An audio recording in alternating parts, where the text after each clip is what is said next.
ताला वो कदम उठाई। अच्छा, जो डिमोलिशन हुआ है मसाजिद पे वेरावल में, क्या कहेंगे, किस तरीके से उसको हल करेंगे? देखिए, ये कोई नई बात अब इस मुल्क में नहीं रही। पूरे हिंदुस्तान में मस्जिदों पर, ख़ास तौर से मदरसों पर अटैक किया जा रहा है। अभी आपने सुना होगा इलाहाबाद में एक दारुल है, दारुल हबीबिया। ये काफ़ी लंबी चौड़ी ज़मीन के ऊपर वाक़ है और 100 साल पुरानी इमारत है, वहाँ मस्जिद भी है। उसको गवर्नमेंट ने किसी न किसी झूठा बहाना बना के सील करने की कोशिश की और ये लाते हैं क्या सामने कि गैर कानूनी है, इसलिए हम इसको जो है सील कर रहे हैं या डेमोलिशन कर रहे हैं। हमारे कहने का मतलब ये है कि पूरे हिंदुस्तान में क्या सिर्फ मस्जिद ही गैर कानूनी इनको नज़र आती है?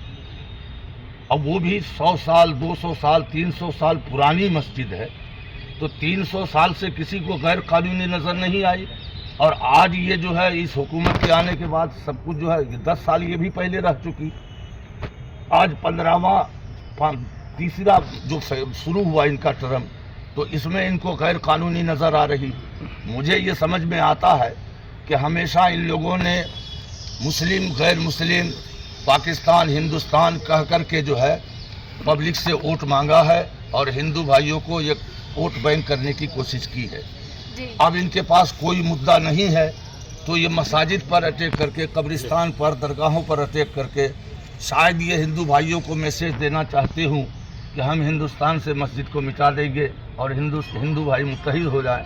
लेकिन मैं आपको खुशखबरी देता हूँ, अल्लाह का शुक्र है कि अब मुल्क के हिंदू भाई बहुत समझ चुके हैं और अभी इनकी बातों में आने वाले नहीं हैं। अब वक़्फ़ अमेंडमेंट बिल पर क्या कहेंगे? क्या आप उसके लिए प्रोटेस्ट कर रहे हैं? किस तरीके से गुजरात में नज़र आया, जो कैंपेनिंग चली, एक जगह सपोर्ट हुआ तो दूसरी तरफ प्रोटेस्ट भी हुआ है वक़्फ़ को लेकर? देखिए, सपोर्ट करने वाले वही लोग हैं जो हुकूमत से मुंसलिक, मुताल्लिक या उनके बही खां हैं, डायरेक्ट या इनडायरेक्ट, या सीधी सादी पब्लिक को इनके एजेंटों ने बेवकूफ़ बना के लाया।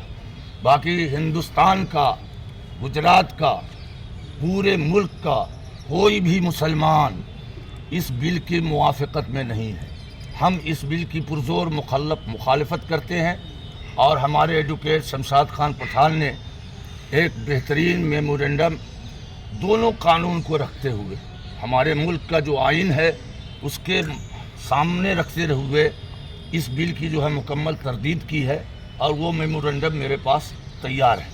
अब हमारे अहबाब की अगर इजाज़त होगी, 32 पाने का है, तो अगर अहबाब की इजाज़त होगी, मशवरा होगा, तो हम यहाँ के राष्ट्रपति, सुप्रीम कोर्ट के जज और दीगर जो भी मेंबरान हैं JCP के, JPC के, उनको हम अलग अलग एक एक कॉपियाँ भेजेंगे। लेकिन हुकूमत कोशिश कर रही है कि ये बिल पास हो जाए, क्या करेंगे?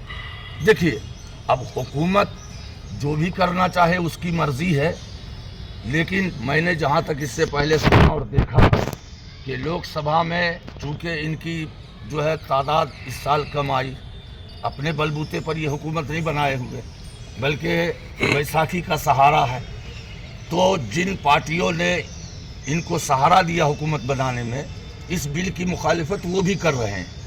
इसलिए मुझे उम्मीद है ऐसे तमाम मेंबरान से, चाहे वो मुस्लिम हो या गैर मुस्लिम, जो सेकुलर जहन रखते हैं, कि वो हमारा इसमें साथ दें और बिल की मुवाफ़क़त न करें।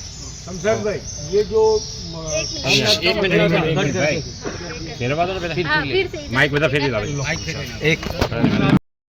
वजह से आज आपने पीसी रखी है, खासतौर से वक़्फ़ पर क्या मामला चल रहा है और डिमोलिशन जो हुआ है वेरावल में, क्या कहेंगे? सबसे पहले तो मैं आप तमामी हजरात जो मीडिया वाले हैं, एक आवाज़ पर आप हजरात आए और आपके ज़रिए से मेरी आवाज़ हुकूमत तक पहुँचेगी, इसका मैं शुक्रिया अदा करता हूँ।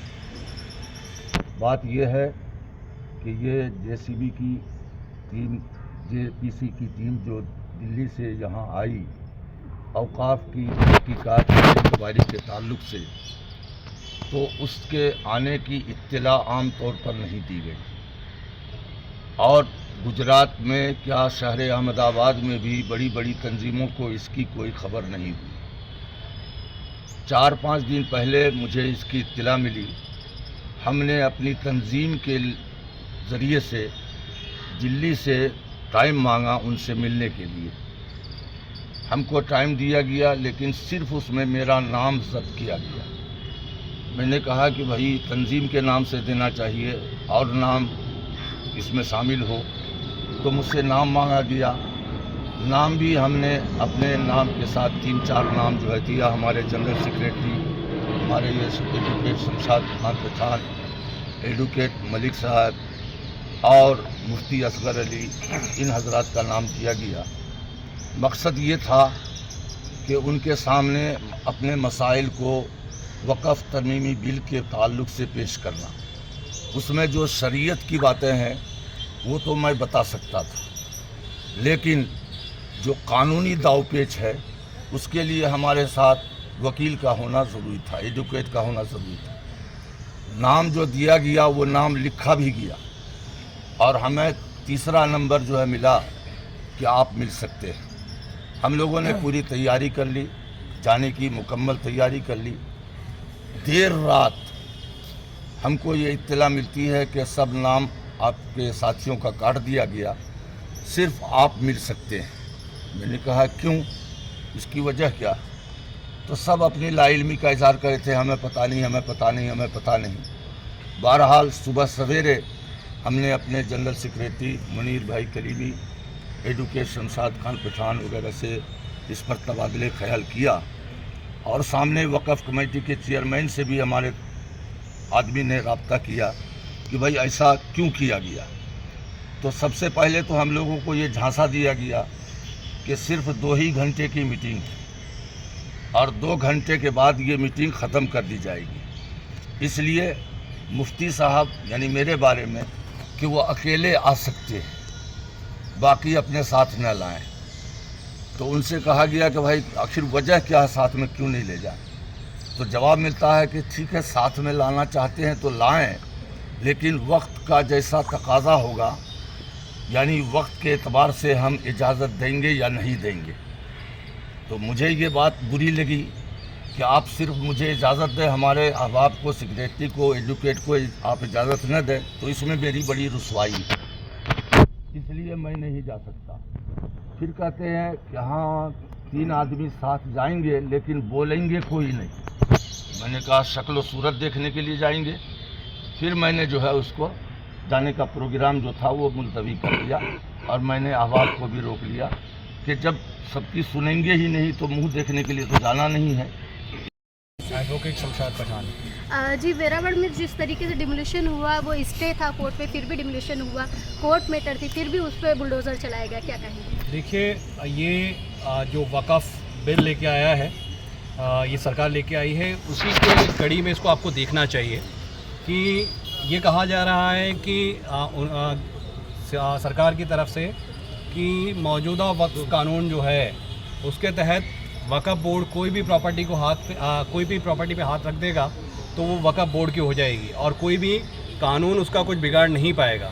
उसके बावजूद अगर ये बात में ज़रा भी सच्चाई होती तो शायद वेरावल में ये जो दरगाह, मस्जिद, कब्रिस्तानों को तोड़ा गया है, शहीद किया गया है, ये ना हो पाता।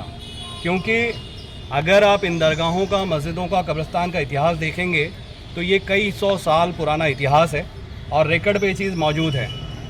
सबसे पहले सरकार ने 2015 में वहाँ पर कुछ सरकारी ऑफिसेस बनाने की कोशिश की थी, जिसको लेकर वहाँ की जो कमेटी है उसने सिविल कोर्ट में सूट फाइल किया था और उस सूट के अंदर सिविल कोर्ट ने स्टे दिया था।